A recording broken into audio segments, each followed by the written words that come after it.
Ben ritrovati con A Voi la linea, il contenitore, il grande, diciamo così, contenitore dei servizi, gli approfondimenti da tutta la regione. Partiamo con lo sport, saranno il Cavazzo, campione carnico, e il Villa, vincitore della Coppa, a sfidarsi sabato ad Ampezzo per la conquista della Supercoppa. Ieri la presentazione della partita che chiude di fatto la stagione.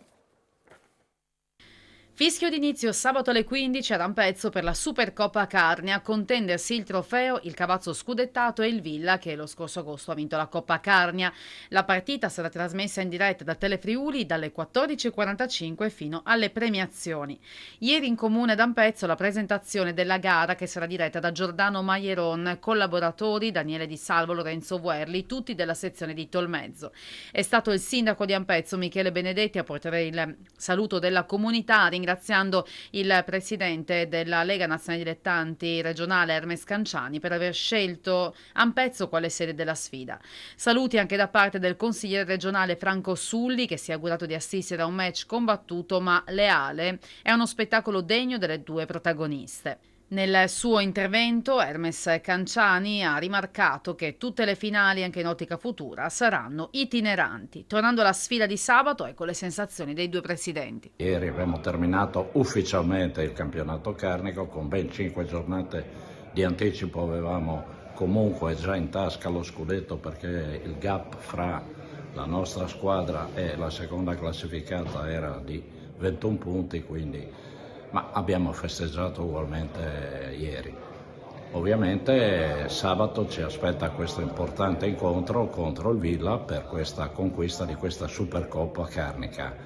La nostra squadra non ha mollato in tutto il campionato, 23 vittorie, un pareggio, 0 sconfitte. Ci stiamo allenando, i nostri giocatori si alleneranno anche giovedì e anche venerdì per la rifinitura. Quindi la squadra è gasata, è al massimo e sono sicuro che daranno il massimo anche sabato per portare a casa la quinta Supercoppa carnica nella storia del nostro campionato carnico. Noi arriviamo convinti dei nostri mezzi, sicuramente con il rispetto che merita una società come il Cavazzo, che ha praticamente stracciato il campionato lasciandoci a 21 punti di distacco, quindi c'è poco da dire. Noi comunque saremo lì per fare la nostra parte e stiamo preparando con molto impegno questa ultima parte di attività che comunque ci ha visti primeggiare in Coppa, non dimenticando che siamo stata l'unica società che effettivamente ha battuto il Cavazzo ai quarti di finale in Coppa Carnia per 3-1 a Villa Santina. Io spero che sia una bella partita, che sia contornata da un pubblico numeroso. L'altra speranza è che sia una partita gagliarda, serena, tranquilla e che nessuno si faccia male. Cambio storico alla direzione della Casa dello Studente Zanussi di Pordenone. Dopo 50 anni Don Luciano Padovese lascia il posto a Don Orioldo Marson, che tra l'altro sarà il nuovo parroco della Cattedrale di San Marco. Don Orioldo, duplice incarico importante, il nuovo direttore della Casa dello Studente e anche il nuovo parroco della concattedrale di San Marco. Ecco, che sensazione si trova, ma soprattutto presente e futuro di questa casa? Sì, ho già iniziato qui a collaborare. Qui ci troviamo nella Casa dello Studente, c'è stato anche adesso questo incontro e quindi ho avviato il mio incarico. Entrerò come nuovo parroco a San Marco domenica 23 nel pomeriggio. Sì, come mi sento? Ho accettato volentieri di svolgere il mio turno di servizio in questi ruoli, per i quali in qualche modo ho anche un'esperienza, cioè ho operato molto in campo culturale, già a Portogruaro e in altre sedi, e come anche per l'attività pastorale. È un turno di servizio, non sono giovanissimo perché ho una certa età, mi avvicino ai 70 anni, spero di stare bene e di avere coraggio. Credo nella collaborazione e questa è la condizione che mi rende anche più sereno, cioè ho avuto e ho e cerco di avere ancora di più collaboratori nel senso anche della corresponsabilità. Questo mi sta molto a cuore e spero che questo stile possa avere buoni frutti sia qui alla Casa dello Studente sia nella parrocchia che ha il Duomo con cattedrale, quindi un punto di riferimento per la città di Pordenone. Ecco direttore, i tempi non sono sicuramente dei migliori. Che futuro allora vede per questa Casa dello Studente, visto le crisi energetiche e visto anche un po' le crisi generali, no? Politiche internazionali? Allora, da una parte la missione originaria della Casa dello Studente è promettente. È chiaro che bisognerà declinare questa vocazione in termini rinnovati, ma le caratteristiche, il DNA di questo centro, di questa casa, sono indovinate, cioè un luogo di incontro che metta insieme persone, esperienze, storie e credo dunque sì, ci vuole anche un rinnovamento, bisogna capire un po' quali sono le nuove istanze, i nuovi bisogni, ma con questo spirito di apertura. Mi piace l'immagine della casa. La casa significa la rete di relazioni, un ambiente di vita in cui c'è un fuoco, ma ci sono sempre anche le porte aperte. L'immagine del fuoco mi richiama anche alla sua domanda per quanto riguarda costi, prezzi, spese. Come tutti si continua a combattere, da una parte risparmiando e dall'altra cercando di trovare le risorse in tutti i modi, ma quando ci si dà da fare si spera, insomma, e si opera per poter superare le difficoltà. Non è il momento questo di arrendersi o di chiudersi, questo è il momento di avere coraggio in tanti modi, con tutta la responsabilità che anche ci spetta. Ci fermiamo adesso per un brevissimo break pubblicitario, ci vediamo tra qualche istante.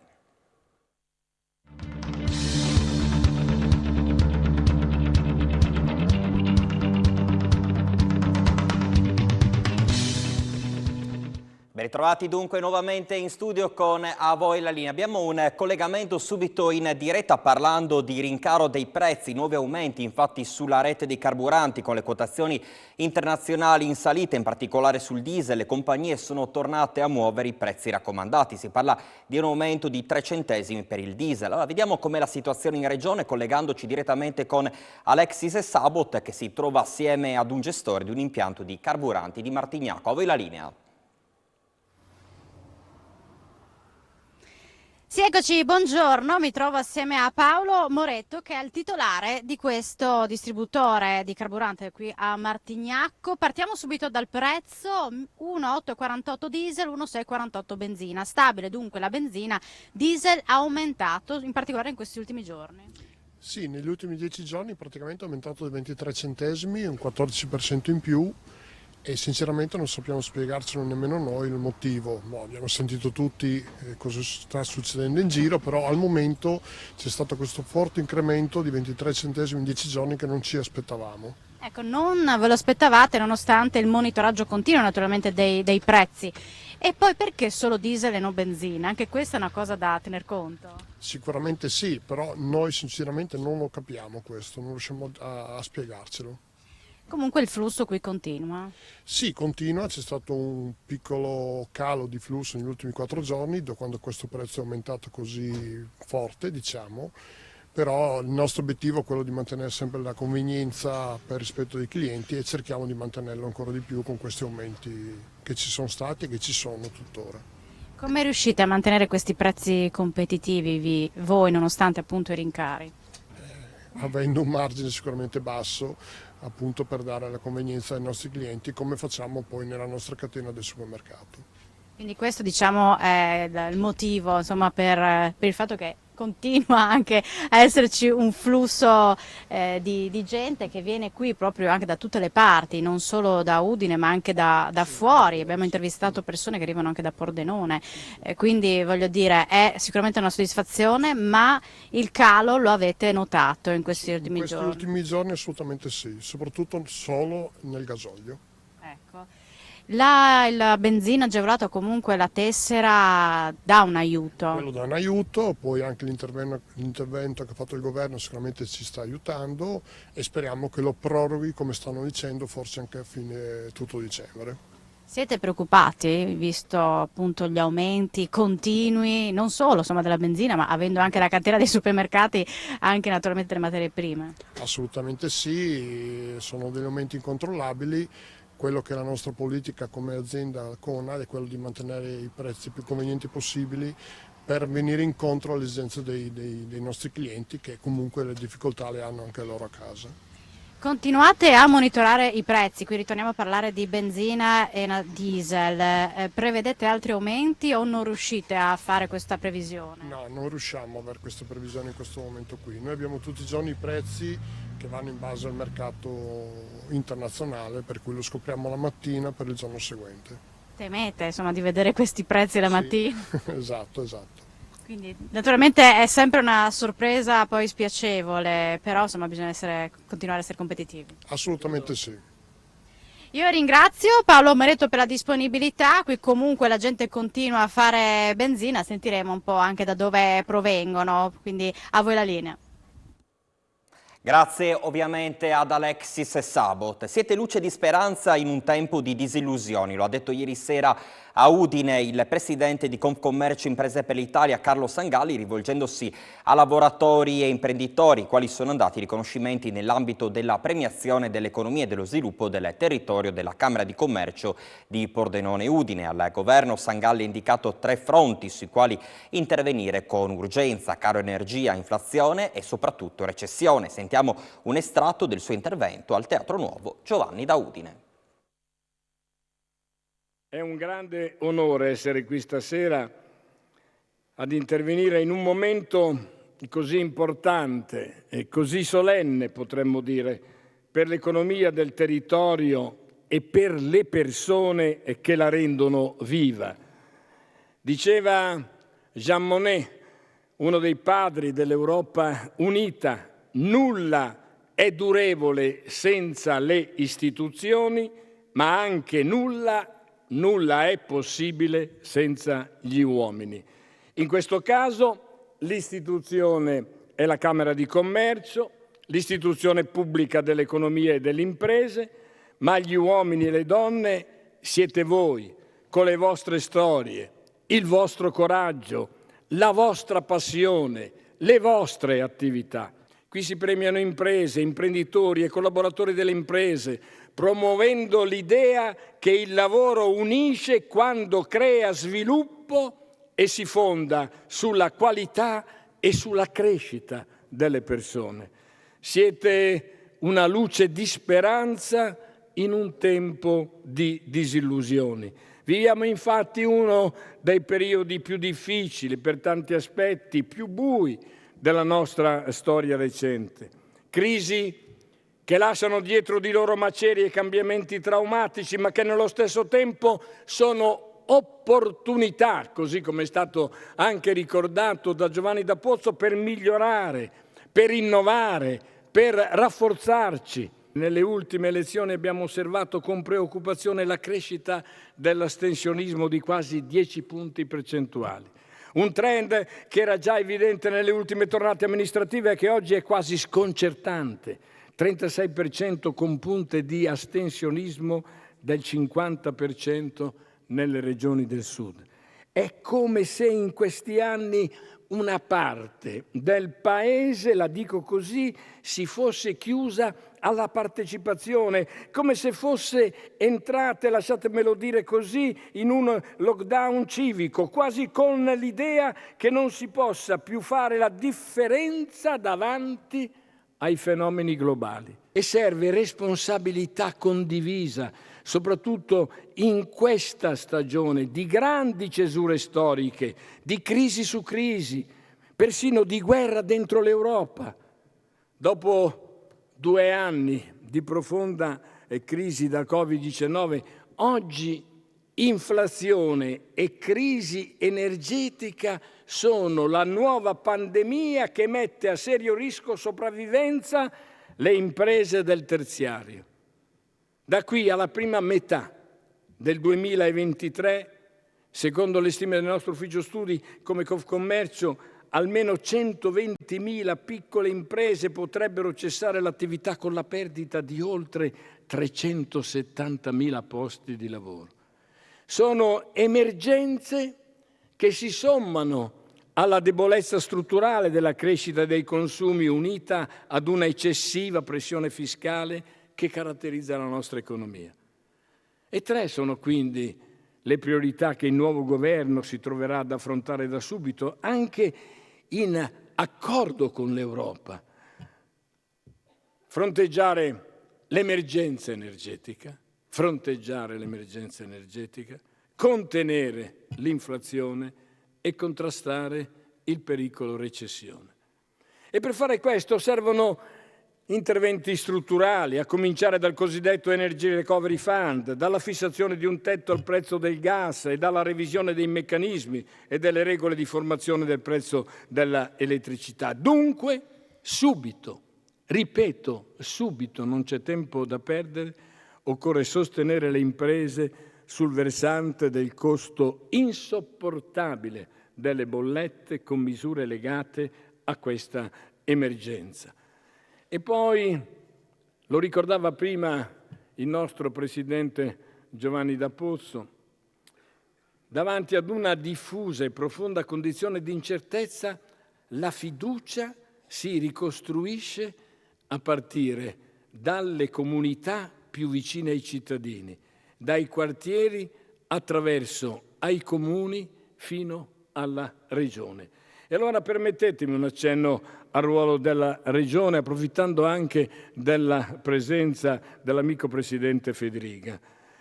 Per noi la Regione resta e deve restare un interlocutore fondamentale, come istituzione intermedia tra amministrazioni locali, Stato centrale, Europa. Lo abbiamo visto concretamente nell'emergenza, penso alla drammatica stagione della pandemia, e lo vedremo sempre di più nell'applicazione del PNRR. Questa è la sintesi che mi piacerebbe dare di questa stessa premiazione, una premiazione che, valorizzando le qualità individuali, racconta una storia collettiva dove il particolare diventa generale e lo sforzo personale diventa economia. Con persone e come voi, e quindi ancora il mio ringraziamento, con persone come voi giochiamo a tutto campo, correndo, faticando, sognando, sperando, con responsabilità, con la voglia di crescere, con l'intenzione di difendere i nostri valori, con la voglia di farcela, la consapevolezza di essere e con il coraggio di cambiare.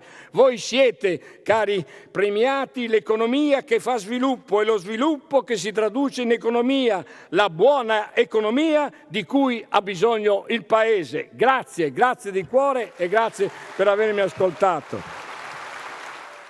Queste dunque le parole del Presidente Sangalli. Ci colleghiamo ora in diretta con Palazzo d'Aronco, dove Isabella Gregorato sta seguendo per noi la conferenza stampa della Giunta di Udine. Vediamo allora insieme quali sono le novità del giorno.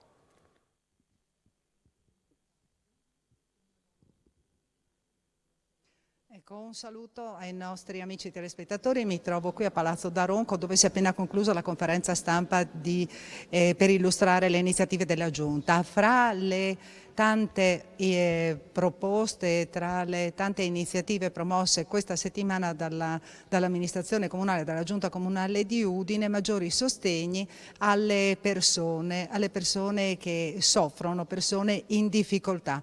Abbiamo sentito numeri che evidenziano quanto stia crescendo il disagio anche a Udine. Le persone che hanno fatto richiesta di aiuto, quindi che dovranno essere aiutate completamente dal Comune di Udine, sono diventate 169 contro le 109 dello scorso anno. Ne parliamo con l'assessore Giovanni Barillari, quindi un dato preoccupante. Sì, questo è il dato che ci trasmettono i servizi sociali e, come era prevedibile in quest'ultimo quarto trimestre, cominciano a aumentare i numeri che segnalano un disagio economico, delle difficoltà.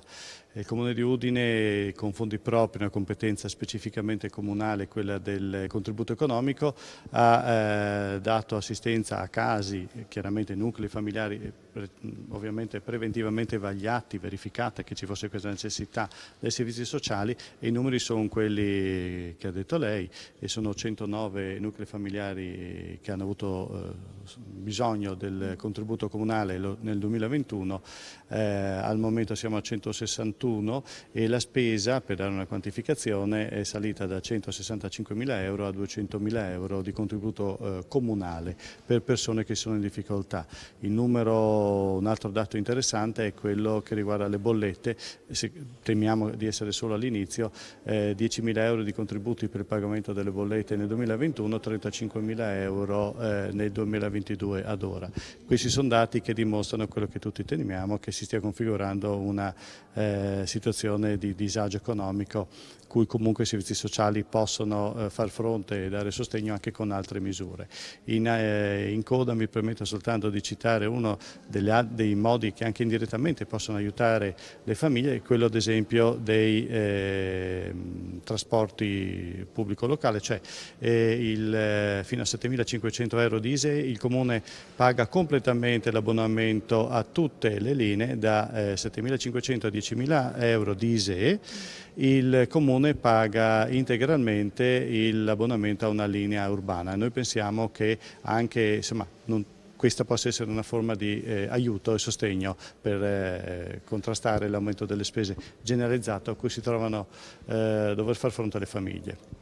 E ringraziamo l'assessore Giovanni Barilari, continuiamo a parlare di aiuti, in questo caso alle attività produttive. L'assessore Francesca Laudicina, ecco, parliamo di sostegno alle imprese. Infatti avete prorogato i termini per il pagamento per l'utilizzo del suolo pubblico. Esatto, come c'era stato un pochino sollecitato e richiesto anche dal Presidente della Camera di Commercio, insomma nelle settimane scorse, abbiamo pensato di intervenire appunto sul canone unico, che è quello per l'occupazione del suolo pubblico, da parte delle attività commerciali e da parte delle attività mercatali. Non dimentichiamoci che comunque anche a Udine ci sono diversi mercati. Abbiamo appunto attivato questa dilazione nel pagamento, nel senso non è corretto dilazione, un posticipo del pagamento che sarebbe dovuto avvenire entro la fine dell'anno 2022, l'abbiamo posticipato alla fine del 31 marzo del 2023, nella speranza che nel frattempo comunque insomma ci sia, le cose un pochino cambino. Poi eventualmente insomma ci siamo sempre state per le categorie commerciali, potremmo ragionare ancora. Per il momento lo abbiamo differito. Assessore Giulia, grazie all'assessore Francesco Laudicina. Assessore Manzan, qui parliamo di agricoltura e di zootecnia, perché non possiamo dimenticarci che sul nostro territorio ci sono, soprattutto nelle aree che confinano con altri comuni, vedi Tavagnacco, vedi cosa abbiamo? Tavagnacco, Povoleto e Toreana, ci sono appunto dei territori in comune in cui si praticano attività zootecniche agricole, quindi avete dovuto porre dei paletti. Sì, diciamo che la delibera di oggi pone l'attenzione su una variante che è una variante di livello normativo, quindi va a modificare le norme del piano regolatore per prevedere i futuri insediamenti di allevamenti zootecnici come dire, aziendali, e in questo caso è stato molto importante anche il confronto con le amministrazioni contermini, come citava lei, Tavagnacco, Reana, Povoletto, anche con le associazioni di categoria, cito Coldiretti, piuttosto che ARPO, azienda sanitaria, per determinare queste distanze e prendere quindi come unità di misura base l'UBA, che è l'unità appunto di bestiame adulto, che va a determinare la densità di presenza di quella tipologia di bestiame, di animale all'interno dell'allevamento. Altre modifiche riguardano poi l'introduzione di distanze precise poi con i centri abitati, quindi le case isolate, e la localizzazione nelle E5 e E6 di questo tipo di allevamenti piuttosto che nelle aree E7, che declinato significa quelle zone piccole agricole che si interpongono fra i centri abitati, quindi le aree urbanizzate. In questo modo cerchiamo di disciplinare per il futuro nuovi insediamenti, evitare quindi fenomeni come già accaduto di maleodori o sversamenti di liquami che ovviamente i residenti clienti come dire, poi segnalano perché soffrono e danno fastidio. Ringraziamo anche l'assessore Giulia Manzana e chiudiamo il collegamento qui da Palazzo Daronco con il vice sindaco di Udine Loris Michelini, e parlando proprio di cartellonistica, perché si è riscontrato che il friulano è la prima lingua minoritaria d'Italia per quanto riguarda il numero di persone che la parlano. È vero, questo dai dati che abbiamo risulta essere la prima lingua minoritaria e Udine non poteva non essere tra le prime a sostituire i cartelli che attualmente per legge, tra l'altro fino al 2011 dovevano essere sostituiti, quindi abbiamo messo da parte un po' di soldini, diciamo 35.000 euro ci ha dato l'Arlef, che ha collaborato notevolmente, dobbiamo ringraziare veramente l'Arlef che ci ha l'agenzia regionale per il friulano che ci ha dato veramente una grande mano, abbiamo messo altri 50.000 euro praticamente e sostituiamo tutti i grandi cartelli all'interno della circolazione della città, dove inseriamo anche il friulano e soprattutto sostituiamo e andiamo a inserire 112 cartelli, mi sembra, per poter mettere il friulano, quindi la lingua italiana e friulano sotto, con tutti i simboli, e con quello stesso atteggiamento abbiamo cercato anche di in qualche maniera sostituire quelli che erano in cattivo uso, e quindi abbiamo rifatto completamente il look, che è anche un segno di come dire, decoro della città. Bene, ringraziamo il vice sindaco di Udine Loris Michelini. Qui da Palazzo Daronco è tutto. E restituisco la linea allo studio, grazie a Gian Domenico Ricci per le riprese. Grazie allora a Isabella Gregorato, è davvero tutto anche per noi. A voi la linea termina qui, ci vedremo nei prossimi appuntamenti.